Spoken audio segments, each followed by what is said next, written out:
Well, good evening and welcome to the second Navigators in General coaching debrief. Tonight we're looking at the Sailing Chandlery Datchet Flyer, which we just completed. So I'm joined with our in-house coach, Simon Horsfield. Hi, Simon. Good evening. Looking forward to chatting about the Datchet Flyer, a windy one, Simon. Certainly day one anyway. Yeah, and a bit of deja vu really, because we had a windy day and a lighter wet day at Draycott. These things were reversed, so the Saturday was windier here, Sunday was windier at Draycott, but surprisingly similar weather conditions, I think, when you think about it.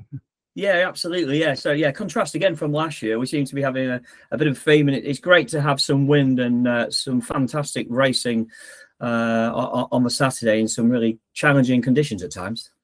Yeah, but importantly, we've sort of managed to get 9 races in, the whole quota. Looking back, I think we only got 3 at Datchet last year, didn't we? We had to abandon the Saturday, and you did an excellent coaching session. So here we are, 9 races in compared to 3 this time last year, and some actually good weather conditions, I think, isn't it? Yeah, absolutely. Yeah, 100% agree. So yeah, a great day, certainly from my point of view. Watching with Tim on the rib, and as I'm sure people have seen online, some great photos that Tim managed to capture. Yeah, and you picked the right day this time. Yes, absolutely. After the wet one at Draycott, and then no sailing last year at Datchet, so couldn't have gone more for it. Right, okay, so what are we going to look at tonight then?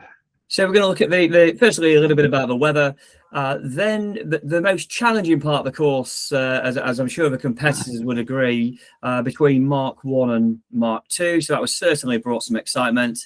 A little bit on coming on the starboard ley line.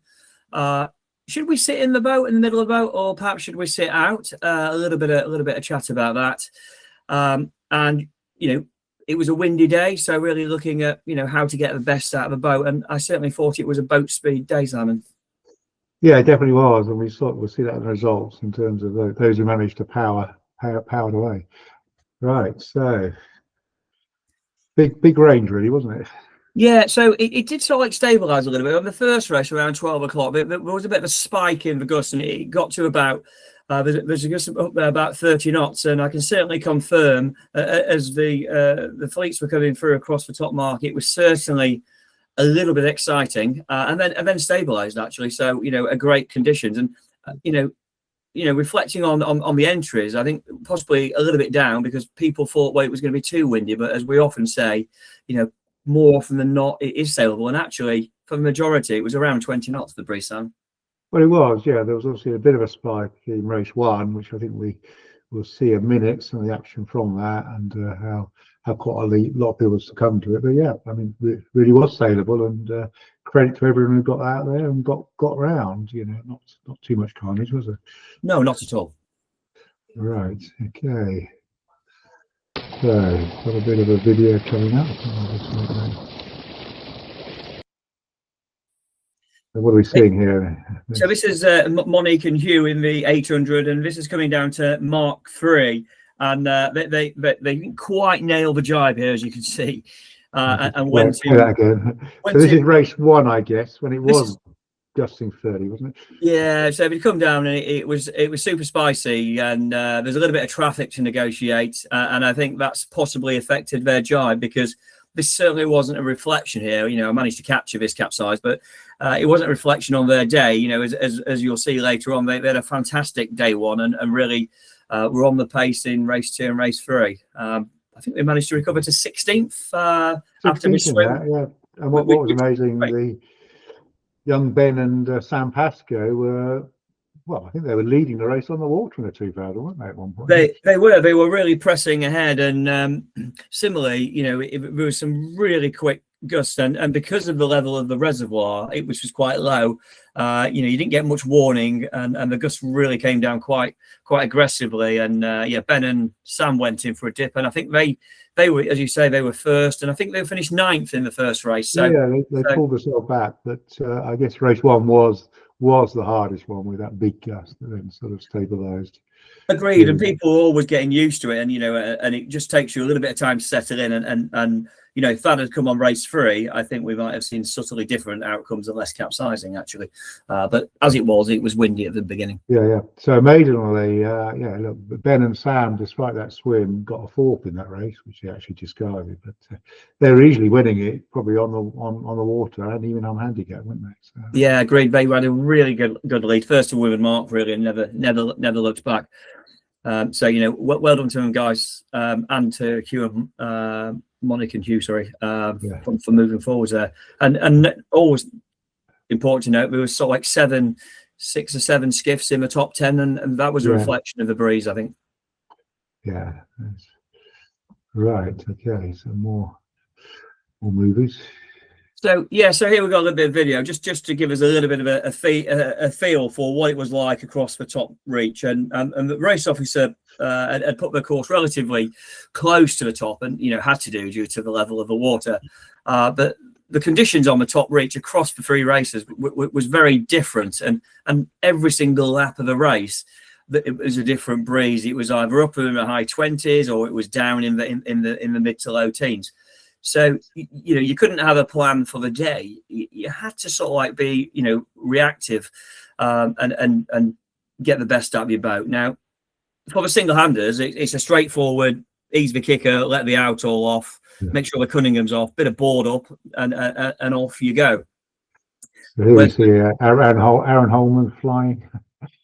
Yeah, and the gains here, you can see, I think, the Merlin here put his spinnacle late, whereas the 400 had gambled and gone for it and made a big gains. And, you know, that was the opportunity across that reach. It was, do you go for it or do you go for a little bit, you know, be conservative?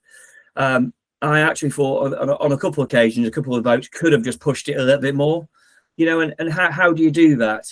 Well, when you get to the windward mark, just sail on 5, maybe 10 boat lengths if you've got a spinnaker boat, and then bear away to hoist the kite. You then end up on the rum line, you know, the shortest distance between the 2 points, and invariably you'll be able to hold it. And even if you can't, you can always drop and 2 sail in. So, you know, remember, it's if you're going downwind, you know, if you can get your kite up, your handicap, your Great Lakes yardstick is going to be, you know, much more favourable if you can carry the kite. Well, yeah, boats with kites need to carry them because they do.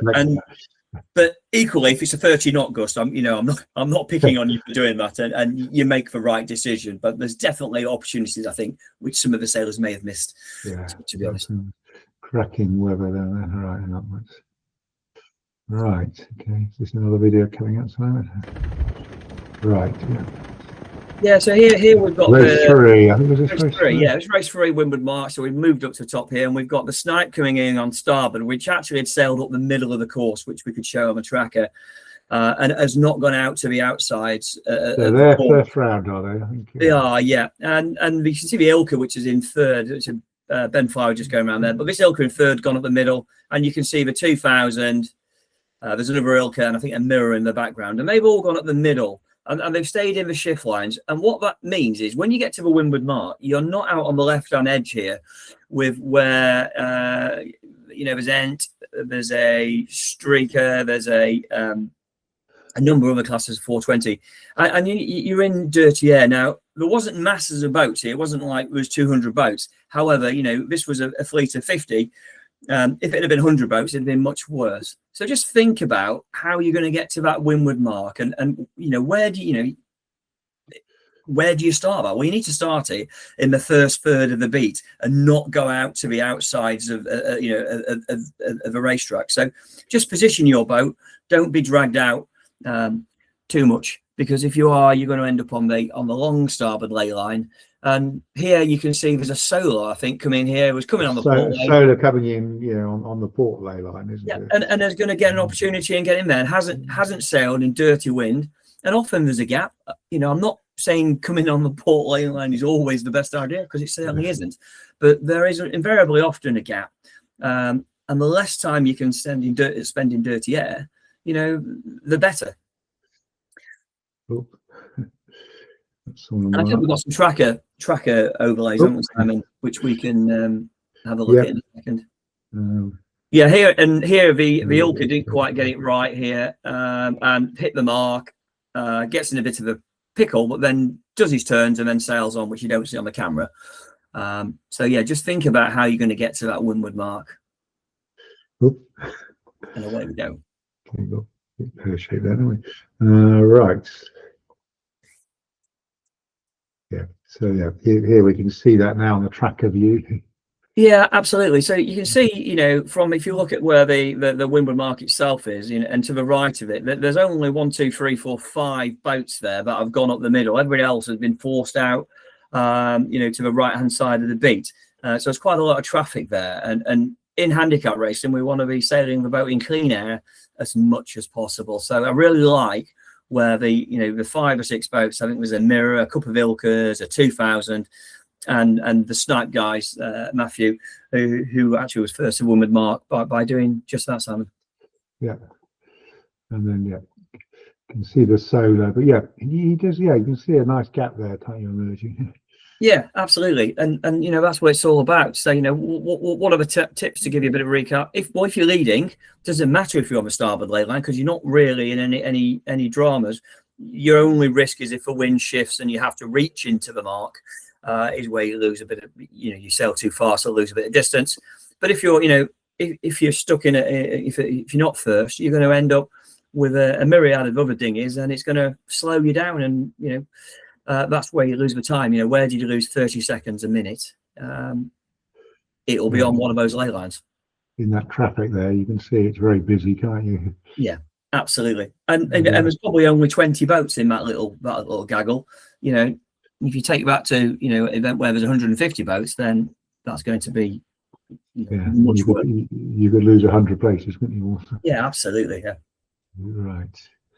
Okay. So this is. I did have quite a couple other boats that were doing this, but so I'm not here looking at targeting anybody specific. But here if you look at the Hadron, I think it's Chris in the Hadron, and he's going downwind, and you know we're sailing well all day, but when you're going downwind here, if you sit in the middle of the boat and in the gusty conditions that we were faced with, which was around 20 to 25 knots, say, if you're in the middle of the boat and the gust hits, you have to react from the middle of the boat to the windward side, or if it drops, the boat might go the other way. So what you've got to do here really is not be in the middle, because by the time you've moved, the boat is in a very unstable position. So, you know, just have a little flat back and possibly sail a little bit higher, 5 degrees higher, so you can sit on the windward side, perhaps sheet in a little bit, and the boat will go A, faster, and B, be much more stable.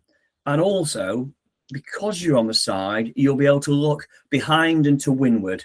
And if you look here at where Bolfie's helms are looking, one in the K1 and one in the and Chris in the Hadron, they're both looking downwind. So whatever they're going to do, it's going to be reactional. So they are going to be having to react to what's coming out. Well, yes, they're not going to see the gusts coming behind them or other boats shadowing them, are they? You can feel it on the main sheet, but by that which point it's too late. So just sit up on the side, sail higher, go faster, and you'll definitely benefit from doing that 100%.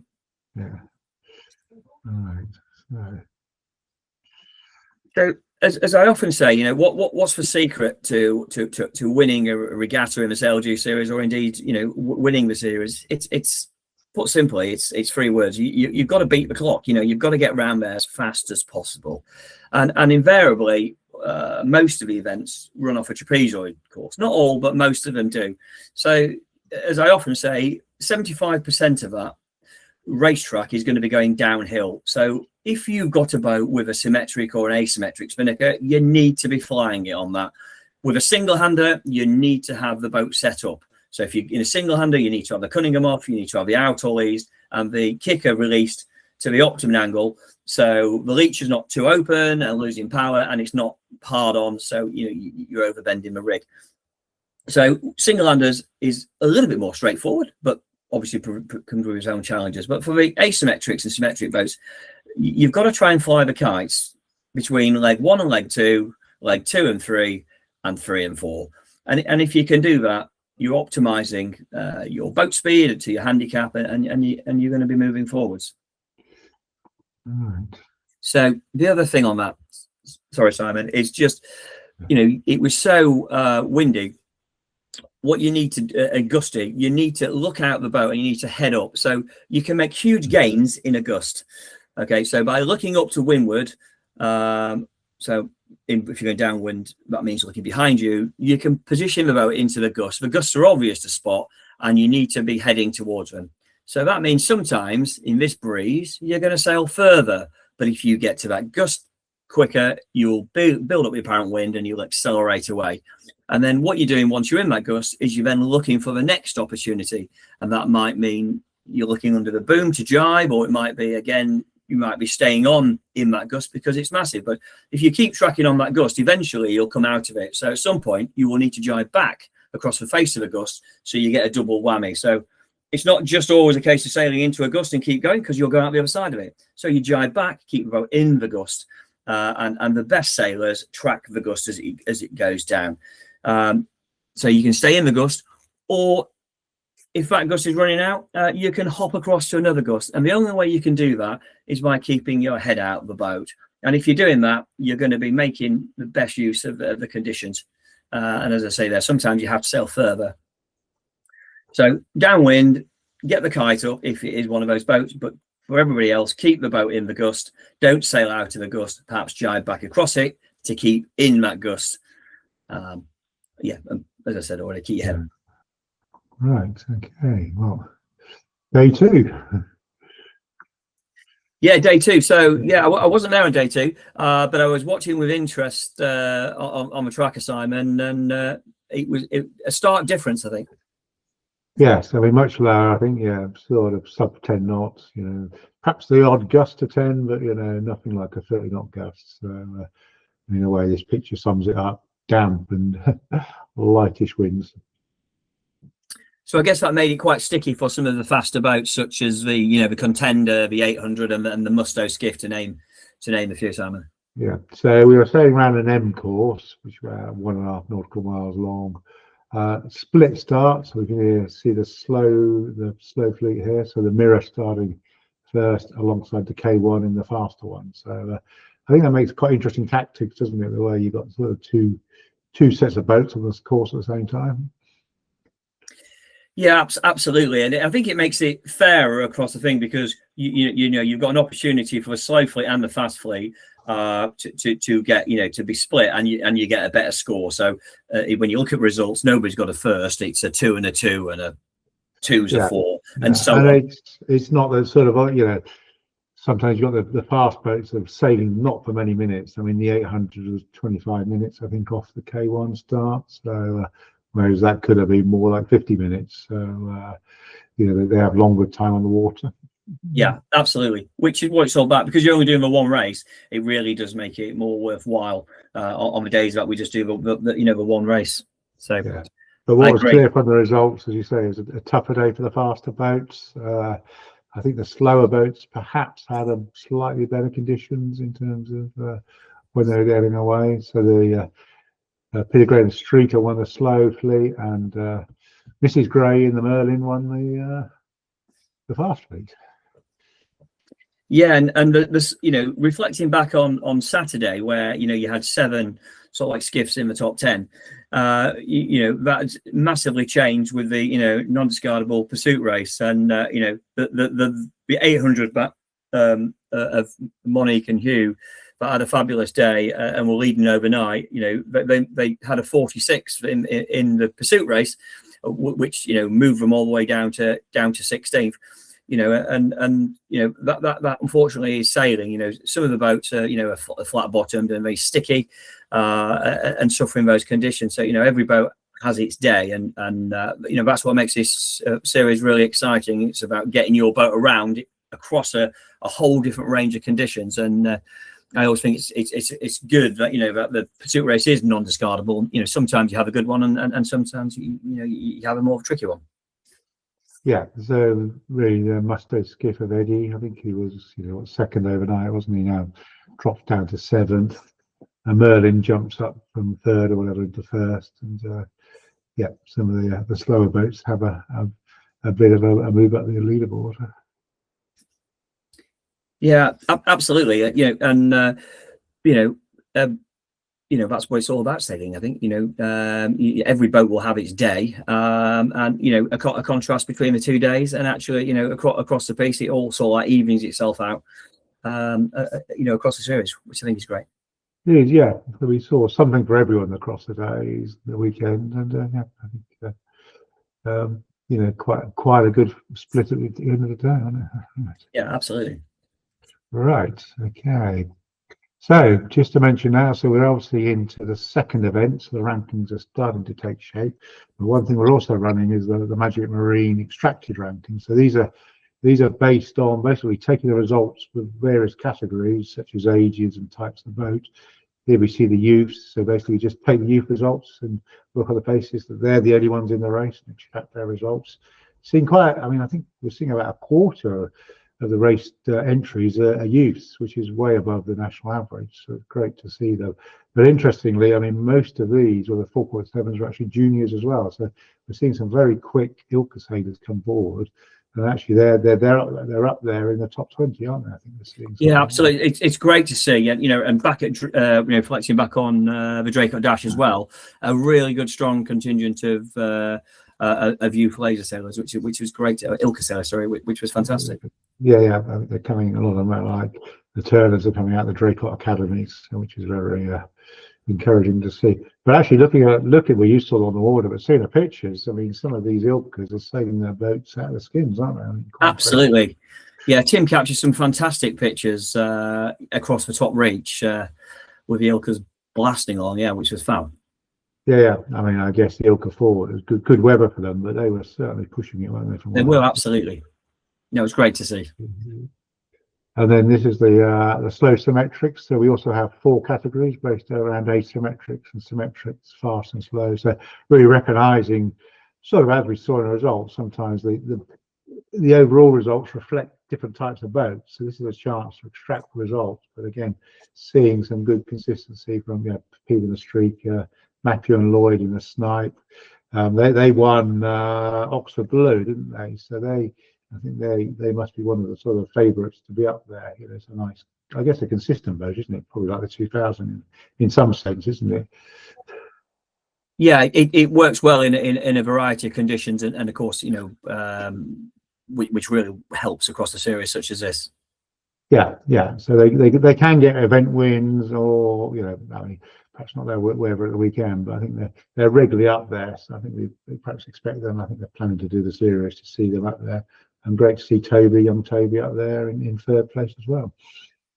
Yeah, absolutely. And it's as I often say, it's about consistency. And the more events you can do, the better opportunity you've got in probability that the conditions will suit the boat that you sail. So and then you can score your strongest 4 core results across the 8 race series. Yeah. And particularly the way we're doing these, we're actually taking every race. So it's almost like a sort of national championship across 20 odd races. So all right. That's hello. Who's that? So yeah, important to get as many results in there to stand you a chance. Right. Okay. So moving on to this Saturday. So this is the second running of the Polar Chase in the Seldén Sailjuice Winter Series. So slightly different venue and format, isn't it? Perhaps you can just give us a bit of an overview, Simon. It is, yeah. So racing is not starting before 10:55 on Saturday, and we're going to start with a 90-minute pursuit race, and then after pursuit race, they'll then go back to a course race, which I assume will be a trapezoid, subject to them being able to do it on the lake. So it might be subtly different, but that will be an intention. It might not be a trapezoid, I think, because it's sort of a. It depends on the lake. Yeah. It depends on the thing, but they do a great job. Very welcoming club, and they'll put on a good show and good sort of shoreside and waterside. But it's a great event to do. They've got a lot of I think keen members there, haven't they? Yeah, we have. Yeah, and it's fantastic. Really friendly, really welcoming, and a great place to sail. We really enjoyed our time there last year, and I think we got over 50 odd entries at the moment of 30 different classes, Simon. So that's right. Just a note that you do need to enter by tonight. So if you intend to come, do get your entries in. But it's great to have a contrast of venues, isn't it? From the big lakes like Datchet and Rutland and so forth to the smaller ones like Yorkshire Dales chase. I think it really makes it emphasis on consistency, isn't it, across the season, and being able to adapt to the different venues. Yeah, absolutely, and going to a different venue, such as Chase, it was really welcome last year, and great to have it on the series again. A bit more shifty, different, and not a lot of us have never sailed there, and therefore gives you a complete new dynamic. And as sailors, we have to think a little bit harder because not as many people know about the prevailing conditions and haven't that much local knowledge. So it does lead to some interesting outcomes. That's right. I think Simon in the K1 won last year, and I think he was second or third overall, wasn't it? So it shows that you've got to get good results at as many venues as possible. Absolutely. Right. Okay. I think here we are. 30 minutes. Perfect, isn't it? So we are coming up to venue 3, round 3. Then quickly followed just after Christmas by the Yorkshire Dales Monkey. And then 4 in the new year. It's a busy period for all of us, isn't it? From the Grafton Grand Prix just after the new year, then the Big Bloody Mary, then the Tiger Trophy, and the Oxford Blues. So I think a lot to come. A lot of different venues, different events, and it'll be interesting to see where we end up when we get to the dinghy show. Yeah, absolutely. Yeah, busy period coming up. Looking forward to Yorkshire Dales. Always a lovely place to go sailing. Look forward to Grafton and the subtly different, complexities that brings with the 3 different racetracks. So, lots to look forward to over the Christmas period. Right. Okay. Well, good evening, and hopefully see a few of you at Polo Chase this weekend, or if not, at one of the other events coming up. So, good evening. Good evening. Thank you.